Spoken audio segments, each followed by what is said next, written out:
Greetings, fellow action figure connoisseurs, and welcome to another episode of Digital Caveman Presents.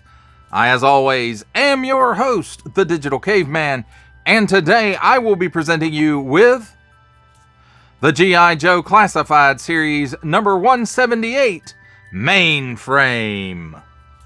Let's get into it!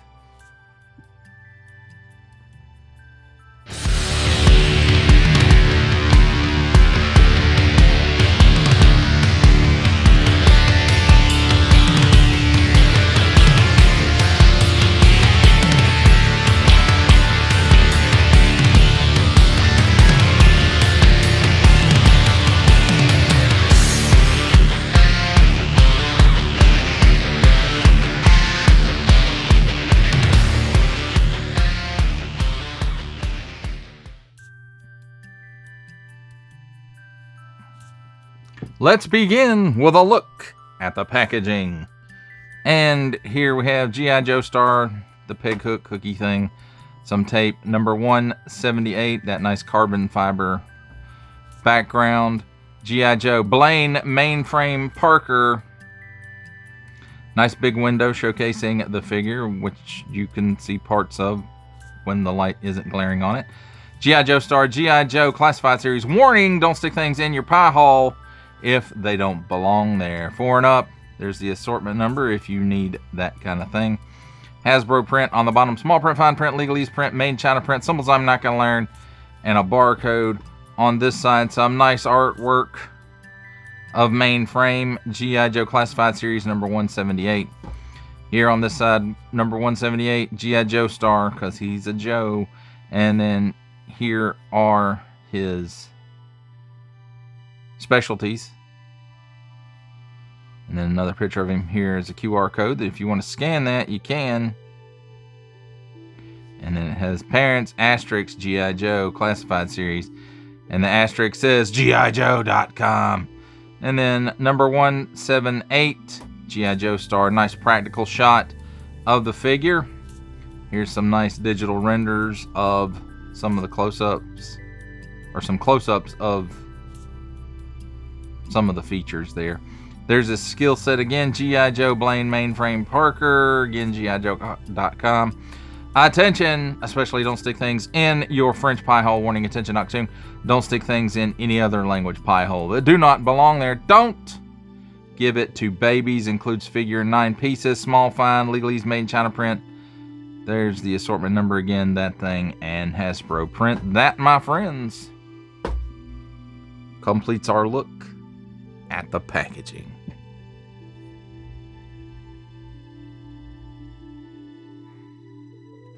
Let's take a look at the figure and his accessories. And first up, let's take a look at this hose, which is a new piece. At least I think it's a new piece. It's a thinner, more flexible hose, and it plugs in. Well, the other one might have plugged in too. I don't know. But it's got lots of little ribbing details there to the hose. I'm trying to get it where you can see it. So maybe you can see it there. So there is that. I think that's a new piece. Several new pieces with this guy, which this is not one of them. I do believe we've seen this knife before. It's got a nice round hilt on it, molded in black plastic. Nice molded details, nice silver paint app for the blade. Next up, we have this, I don't know what it is. So it's got a post there, oddly shaped, and it connects to the backpack. It's got a port right there. The hose connects to it. On nice molded details throughout the thing. On this side, again, nice molded details, and we've got a little bit of a exclamation point going on. So they've seen you, Solid Snake. And then here's another new piece. I'm pretty sure it's a new piece. And it's got a little bit of graphic on it right there. So it's calling, so this might be some kind of remote modem or satellite phone of some kind. I'm not sure, but nice molded details on it. And on this side as well, you can see it's got a little strap there molded into it. So neat little new piece. This piece probably is not new. It says sidearm. Has a nice realistic look to it.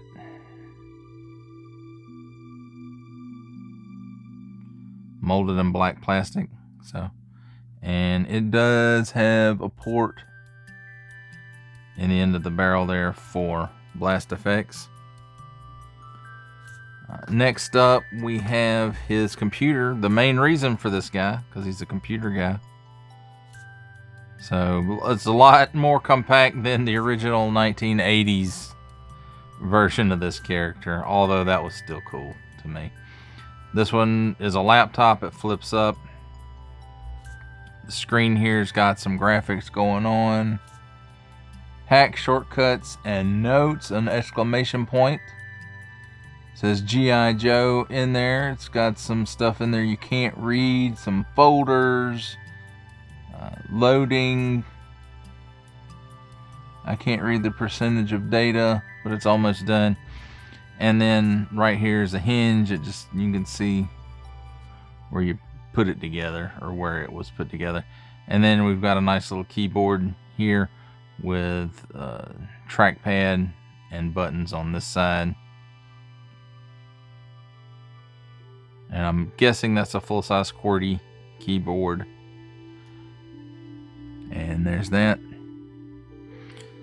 Next up is his backpack, and if I remember correctly, the old one, the original figure, this outside piece would pop off and there was storage inside. This one is glued into place, it seems, so none of that. There's some readouts stickered on it, I think. I don't think that's a tampo, I think it's a sticker. Connection active, scanning, and then some binary. It's got a fan and a vent and I don't know what. There's a slot right here. There's a port right there, and there's a port right there, and there's a post for his back. A nice little antenna. It's got a glossy black paint app on it, and then it's got this paint app here for the padding. So that's neat. And then we have his alternate portrait or head or whatever you want to call it with the cap. It's got nice silver tampo there and nice detailing in the bill of, you know, the lines where it's sewed on that we all are familiar with if you wear caps, ball caps. And then, you know, the adjusting strap, his hair. He's wearing his headphones with a mic on it. And it has nice details to it. I think they did a good job with the face printing, the eyebrows and the eyes. They look nice and even. And then there may be a little bit around like the nose and the cheeks. And there's a little bit of color to the mouth, it looks like. So, pretty cool. And then the last accessory we have here is his helmet. It's got a nice paint app there. Silver paint app for that logo he wears. And then nice molded details that do remind me of the original figure. Although if I remember correctly, his helmet didn't come off, but I could be wrong. It's been many, many decades since I've messed with that figure. So we've got a nice paint app for the hair, and again the face printing technology, a little bit of color on the lips. The eyes and eyebrows look even and straight, and there may be a little bit of color in the cheeks, it looks like, and maybe down the sides of the face as well. Nice silver paint apps with some stickers or tampos on it right here. Silver paint app here, silver paint app here. It's got this darker, I guess, gray paint app, the collar, and down where the buttons would go, and these two digital dog tag looking things. I'm sure that's not what they are, but that's kind of what it looks like. Got a nice silver punch here on his belt buckle with that bird logo. We got some colored wires here on the back. He's got this wrist gauntlet that's painted silver, molded in black plastic, and then it's got this sticker or tampo on it with some binary knife sheath and phone holder, I guess. And as you can see, like, he's got straps up here that connect to the belt that also connect down to the knife sheath and phone holster there. So that does affect articulation a bit. And then he's got some nice knee pads going on here. There's a nice molded details in the pants and in the shirt as well. And then on the back, you can see some of the molded details here in the strap. And then just overall a nice look to him. Let's talk about his articulation a bit. Head, neck, and torso, 3 different pieces. He can look up none. He can look down barely. He does have a little bit of chicken neck. He's got a little bit of waggle right there at the top. Not so much down at the bottom. Butterfly in the shoulder. Goes back that far. Goes forward that far. And I forgot to mention that little tampo right there. So that's pretty cool. 360 degrees of rotation there at the shoulder. And he can raise his arm up approximately 90 degrees. Cut at the upper bicep, 360 degrees of rotation there. Double hinged pinless elbow, and it gives you that much bend. This gauntlet piece will spin around because it's just an overlay. 360 degrees of rotation at the wrist. It's on a very tight in and out hinge. So there's that. The other side is, let's see, it's an up and down hinge. Not as tight. He's got that standard ab hinge going on and a half dumbbell or ball joint at the waist. So working in conjunction, he can lean back that far and he can lean forward that far. He gets a little bit of twist to each side because of all these straps and stuff. And then he's got some hula. He can lean left and right. And again, he can't really rotate 360 degrees, although it would allow it if the straps weren't getting in the way. Pull down hips, or pull down hinges at the hips. It gives you that much of the splits. He can give you a 90 degree kick forward, or approximately 90 degrees. You can bend his butt up a little bit and his leg will go back that far. Now that's with the hinges engaged. Cut at the upper thigh. If you hold this pouch, it will give you a 360 degree rotation. Double hinged, pinless knee. Oops. Hey, act right, you. And it gives you that much bend, which, you know, as thick as his pants are, that makes sense. Then where there's a boot cut here where the feet and ankles plug into the leg, and it does give you a full 360 degree rotation there. And then the ankles tilt down that far, they tilt up that far, and they do have a pin for rocker. Now I don't really care for the cap look with this. I know that's probably more of a modern thing. I like the classic look with the helmet, so I'm gonna pop the helmet on. His sidearm, you open up the loop here and it stores right in the holster, and then you put the strap back and pin it in again, and it stays there. Also, I forgot to mention, this rotates So it can go this way, yeah, however you want to have it posed, you know.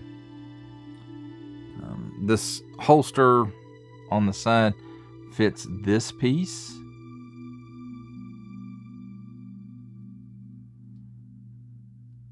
So there is that. He's got his knife sheath on this side, and the knife just fits right in there nicely. All of it stays due to friction, except for this is strapped in, but it really stays due to friction as well. It doesn't really need that strap. Now we'll move him out of the way for just a minute, because we're going to take a look at the backpack assembly. And you take the backpack and you take the hose or cord or whatever you want to call it, and it just plugs in this port right here, and it doesn't matter which end you stick it to, even though y'all just saw me move it because I had it in the thing before, so mine is kind of bent in that direction already. So the little reader meter, again, the port that's in there, it just plugs into that, and I think I did that wrong, didn't I? Well, that's okay, because we'll just twist it around and plug it back in, and then you just match up this port with this post, and it only goes in there one way. So there you have it. The hose does kind of like stick out. It's not as flexible as I would like, but you know, it's a little bit of heat and some posing and maybe some cold water, and you can get it however you would like it. Another thing, now the computer does have a handle on it, but this slot here in the bottom, also where the computer hinges together, it does fit in there, and it fits in there pretty tight. So if he needs his hands free, all of his stuff does store, which is when I like Classified the best, is when all the accessories store on the figure. But there you have it, my friends. A look at the figure and his accessories and storage. It's time for my favorite part of a review, comparisons. And here we have the G.I. Joe Classified Series Mainframe with the G.I. Joe Classified Series Dial Tone and the G.I. Joe Classified Series Cobra Techno Viper.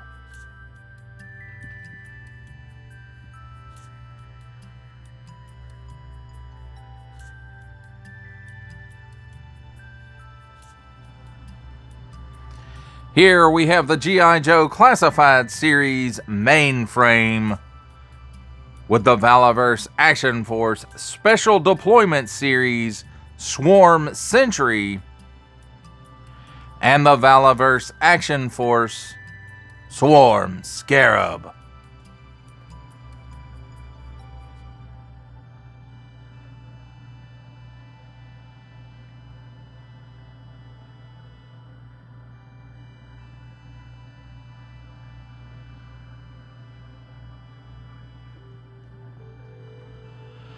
For our last set of comparisons, here we have the G.I. Joe Classified Series Mainframe, with from the Marvel Legends series making his cameo appearance, Stan the Man Lee.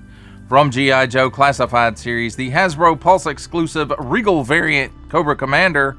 From Star Wars The Black Series, the Archive Edition 501st Legion Clone Trooper. And for a 7-inch scale comparison, from the Masters of the Universe Masterverse line, the 40th Anniversary He-Man.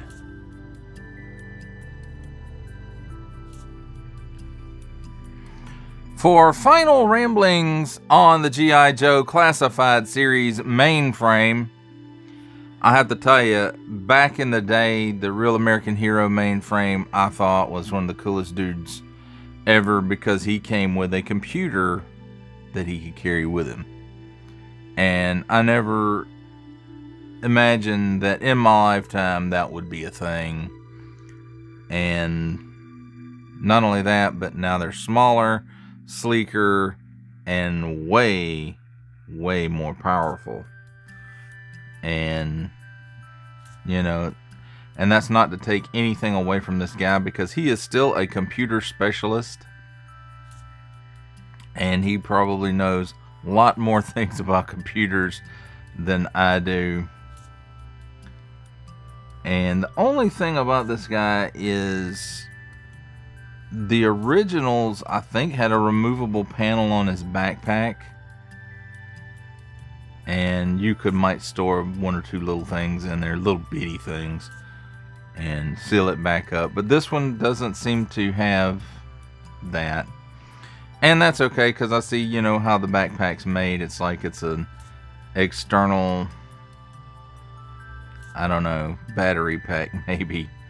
I'm not sure. It does have a fan on it and a vent.